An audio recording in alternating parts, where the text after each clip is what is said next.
కేటీఆర్ అన్న గారు ఫస్ట్ మొదట్లో మా గ్రామము బట్టిగూడెం అని చెప్పేసి చెరువులో ఉండే, చెరువు కట్టేటప్పుడు నిజాం సర్కార్ ఏం చేసిండంటే అక్కడున్న విలేజ్ని తీసి ఇటువైపు ఇచ్చిండు.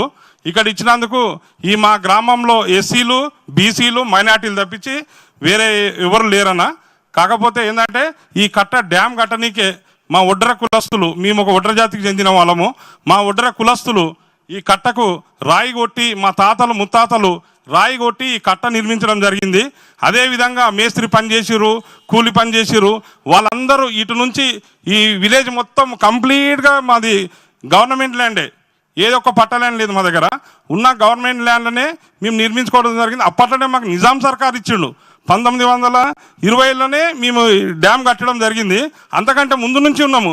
దాదాపు 150 ఏళ్ళు అవుతున్నాం. ఆ విలేజ్ చెల్లకేం తీసి ఇటువైపు ఇచ్చినప్పుడు 120 ఏళ్ళు అవుతుంది. మరి అప్పటి నుంచి ఇప్పటి వరకు మా దగ్గరకు అయితే ఎవరైతే రాలేరు. ఈ మధ్యకాలంలో టీఎస్ఆర్ఎల్ అని చెప్పేసి వాళ్ళు ఈ ల్యాండ్లన్నీ మాకు అప్పచెప్పారు అని అంటే మేము ఉండి 100 సంవత్సరాలు అవుతుంది. ఏ రోజు కానీ మా దగ్గరికి టీఎస్ఆర్ఎల్ రాలేరు. మరి ఈ యొక్క ఇండ్లకు మన సబితక్క గారు ఫస్ట్ మొదట్లో ఎమ్మెల్యే అయినప్పుడు అందరికీ 150 గజాలు 2003లో ఇప్పించడం జరిగింది. దాని తర్వాత 13లో ఇప్పించడం జరిగింది రోషయ్య గవర్నమెంట్లో. దాని తర్వాత మళ్ళా తెలంగాణ గవర్నమెంట్ వచ్చినాక 18లో అక్కగారు మంత్రి అయినాక 58-59 జీవో కింద కొన్ని ఇవ్వడం జరిగింది. ఎందుకంటే మా గ్రామం చరిత్ర అక్కగారికి మొత్తం పూర్తిగా అవగాహన ఉంది.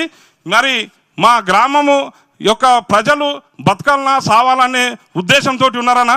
ఎందుకంటే వాళ్ళకి రాత్రి పగలు ఎప్పుడైతే నోటీసులు ఇచ్చారో అప్పటి నుంచి నిద్రాహారాలు లేకుండా పోతున్నారు. మరి మేము పెద్ద ఎత్తున మా గ్రామం అంతా కదిలొచ్చింది. మరి వీరు బాధితులు అందరూ పాపము వాళ్ళకు నిద్రాహారాలు లేకుండా పోతుర్రన్నా. ఎందుకంటే వాళ్ళకు మీరు భరోసా ఇయ్యనీకి వచ్చినందుకు మీకు మా గ్రామం తరపు నుంచి ప్రత్యేకంగా ధన్యవాదాలు చెప్తున్నాము.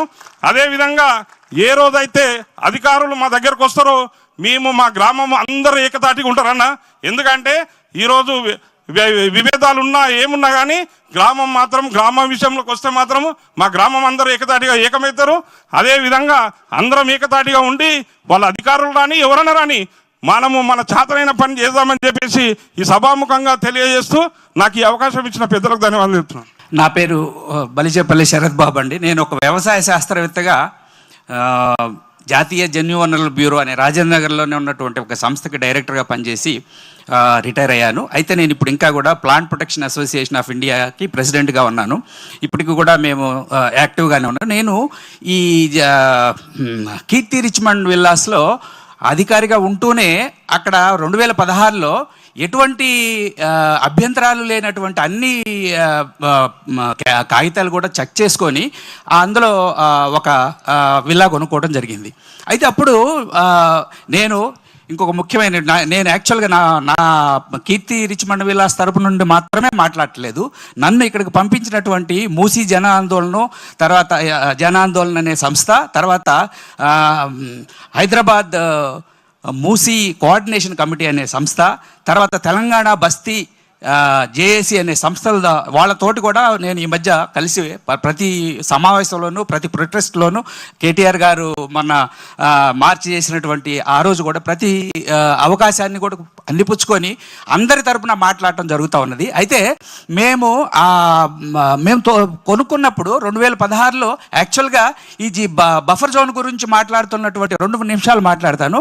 అంతకుముందు 2006 క్రితం అసలు బఫర్ జోన్ అనే కాన్సెప్టే ఎవరికి తెలియదు. 2006లో MS 86 అనేటటువంటి ఒక జీవో ఇవ్వడం జరిగింది. ఆ జీవో ద్వారా గ్రామీణ ప్రాంతాల్లోనేమో 30 మీటర్లు, పట్టణ ప్రాంతాల్లో 9 మీటర్లు అనేటటువంటి సమాచారం నేను చదవటం జరిగింది. తర్వాత 2012లో ఇంకొక జీవో 168 ద్వారా దాన్ని 50 అడుగులు చేశామనే సమాచారం ఈ మధ్య. అంతకుముందు అసలు ఈ బఫర్ జోన్ గురించి ఎవరు తెలుసుకోవాలనే ఆసక్తి కానీ, ఎందుకంటే మనకు కావాల్సిన పర్మిషన్స్ అన్నీ ప్రభుత్వం తరపున వచ్చాయి. తర్వాత 2012లో 50 మీటర్ల బఫర్ జోన్ నిర్ణయం జరిగితే 2016-17లో మాకు ఓసీలు వచ్చాయి. అంటే ఏంటి, అన్నీ సక్రమంగా ఉన్నాయనే కదా. 2016లో ఆక్యుపేషన్ సర్టిఫికెట్ మనందరికీ ఇవ్వడం జరిగిందంటే జరిగిందంటే ఎంత పకడ్బందీగా అన్ని ఆలోచనలు ఉన్నాయి. 2002 ఈ 50 మీటర్ల బఫర్ జోన్ కూడా అధికారులు ఎవరు కూడా పెద్దగా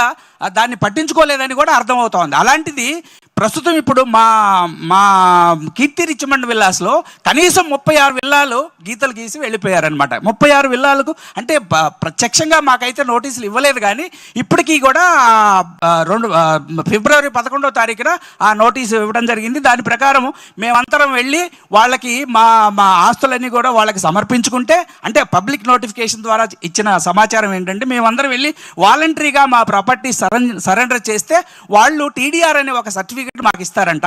ఆ టీడీఆర్ సర్టిఫికేట్ ద్వారా నాకు నిన్న మేము సైలెంట్ ప్రొటెస్ట్ ఒకటి చేశాము.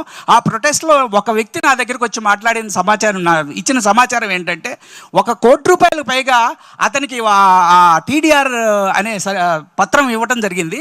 అతను దాన్ని 1 సంవత్సరం పైన దగ్గర 2 సంవత్సరాల దాకా అతను దాన్ని ఎలా ఎన్కాష్ చేసుకోవాలో అర్థం కాక ఆఖరికి 17 లక్షలకి ఆ 1 కోటి రూపాయలు పైగా విలువ ఉన్నటువంటి ఆ పత్రాలని 17 లక్షలకు అమ్ముకోవడం జరిగింది. అంటే చూడండి, ఇప్పుడు నిజంగా మీ అందరి ముందు నేను నేను అక్కడ ఆస్తి కొనుక్కున్నది ఎన్నో కష్టాలు అనుభవించి 1 కోటి రూపాయలు ఇద్దరు భార్యాభర్తలు ఇద్దరు ప్రభుత్వ సంస్థల్లో పనిచేస్తూ దగ్గర 1 కోటి రూపాయలు లోన్ తీసుకొని ఇంకా కొంత ఆస్తిని అమ్ముకొని 2-3 కోట్లు వెచ్చించి ఆ విల్లా కొనుక్కోవడం జరిగింది. ఇప్పుడు ప్రస్తుతం అది ఆ టీడీఆర్ అనేటటువంటి ఒక కాగితం తీసుకొని ఇంటికి పోవాల్సిన పరిస్థితి అనమాట. నేను ఒక్కడనే కాదు, నేను నా ఒక్కడి తరపున మాట్లాడలేదు.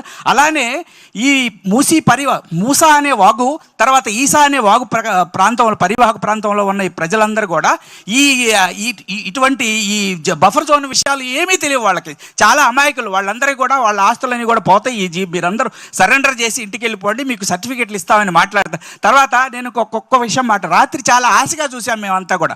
ముఖ్యమంత్రి గారు ఏదో మా నిర్వాసితులందరికీ బాధితులందరికీ కూడా ఏదో ఒక సమాచారం ఇస్తారు, అందరూ మీరు, ఎందుకంటే ప్రత్యేకంగా బయట మాట్లాడే మాటలన్నీ ఆయన కూడా మిమ్మల్ని అందరినీ మేము పిలుస్తాము, ఎవరికి కూడా ఆస్తికి ఒకళ్ళు కోల్పోయే అవకాశం ఉండదు, మీకోసమే మా ప్రభుత్వం పనిచేస్తుందనే మాటలు మాట్లాడుతూ ఉన్నారు. కాబట్టి ఆశతో చూస్తూ ఉన్నాము. అయితే ఆయన నరసింహారెడ్డి గారు ఎంఆర్డీసీ మేనేజింగ్ డైరెక్టర్ మాట్లాడుతూ ఆయన మాట్లాడిన మాటలు మాత్రమే, నేను ఒక అధికారిగా పనిచేశాను కాబట్టి ఆయన మాట్లాడిన మాటలు మాత్రమే నేను అవి నిర్ణయాలన్న అఫీషియల్గా అధికారిక నిర్ణయాలుగా నేను భావిస్తాను. అతను ఏం మాట్లాడాడంటే అదే విషయం టీడీఆర్లు మాత్రమే ఆయన మాట్లాడాడు. ఇంకెటువంటి 2013 చట్టం ప్రకారం నిర్వాసితులకు ఇవ్వాల్సినటువంటి కంపెన్సేషన్ విషయాలు అన్ని రీహాబిలిటేషన్ గురించి కూడా ఒక్క మాట కూడా మాట్లాడాలి. తర్వాత ముఖ్యమంత్రి గారు వచ్చినప్పుడు ముఖ్యమంత్రి గారు మాట్లాడతారేమో అనుకున్నాను. ముఖ్యమంత్రి గారు కూడా ఒక్క మాట కూడా మాట్లాడలేదు. పైగా నేను అంటే 5,000 నుంచి 7,000 కోట్లు నువ్వు ఆ ప్రాజెక్ట్ కింద ఖర్చు పెట్టాలనుకున్నప్పుడు ఈ నిర్వాసితులతో కూడా మాట్లాడి ఈ నిర్వాసితులకి వీళ్ళందరినీ కూడా మళ్ళీ రీహాబిలిటేషన్ చేయడానికి కానీ వీళ్ళందరినీ కొంత కంపెన్సేషన్ ఇవ్వడానికి కానీ వాళ్ళ ఆలోచన 5,000 కోట్లు నేను దాన్ని చిన్న లెక్క చేస్తే కనీసం 7,000 నుంచి 10,000 కోట్లు ఈ నిర్వాసితులందరికీ ఇవ్వాల్సి వస్తుంది. ఈ 5,000, 7,000 కోట్లు 7,000, 10,000 కోట్లు కూడా ఎక్కడి నుంచి అయినా లోన్ తీసుకురావాల్సింది. ఏడీబీని వీళ్ళ నిర్వాసితులకి మొట్టమొదటి నిర్వాసితులకి డబ్బులు ఈ కంపెన్సేషన్ ఇవ్వడానికి ఏడీబీనో లేకపోతే ఇంకొక కేంద్ర ప్రభుత్వాన్ని అడిగి డబ్బులు తీసుకురావాల్సింది. వాళ్ళ గురించి మొట్టమొదటి మాట్లాడాల్సింది. వాళ్ళ గురించి ఒక్క మాట కూడా మాట్లాడకుండా కేవలం మీతోటి సంవాదం మాత్రమే జరుపుతాను, మీ అందరూ నా దగ్గరికి రండి, బుజ్జిగించి మాట్లాడతాను అని ఎట్టి పరిస్థితుల్లో కూడా ఎటువంటి ఆ ప్రణాళిక లేకుండా మాట్లాడటం అనేది నిజంగా చాలా బాధ అనిపించింది. ముఖ్యమంత్రి గారు చాలా ఈ బాధితులందరికీ చాలా అన్యాయం చేస్తున్నారు. పరివాహక ప్రాంతాల్లో ఉన్నటువంటి ఈ బాధితులందరూ కూడా వాళ్ళ చేతిలో అన్ని పత్రాలు ఉన్నాయి, అన్ని అధికారంగా వాళ్ళు ఇచ్చిన పర్మిషన్స్ ఉన్నాయి. ఎలా మమ్మల్ని వెళ్ళగొట్టాలని చూస్తున్నారు? ఎందుకు వెళ్ళగొట్టాలనుకుంటున్నారు? మీరు యాక్చువల్గా నిజంగా చెప్పాలంటే 30 మీటర్లు ఉన్నటువంటి పరిధిలో మీరు రోడ్లు వేసుకోవచ్చు. నేను గత 10 రోజులుగా వింటా ఉన్నాను, బీఆర్ఎస్ పార్టీ నుంచి చాలా మంచి మాటలు చెప్తా ఉన్నారు. రిటెన్షన్ వాల్స్ కట్టొచ్చు, డీపెనింగ్ చేయవచ్చు, ఇంజనీరింగ్ సొల్యూషన్స్ ఎన్నో ఉన్నాయి. ఈ సొల్యూషన్స్ అన్ని తీసుకొని అధికారులందరూ వచ్చి మా చదువుకున్న వాళ్ళందరితో కూడా మాట్లాడవచ్చు కదా, ఒక ప్రణాళిక సిద్ధం చేయొచ్చు కదా. ఇదేమి లేదు.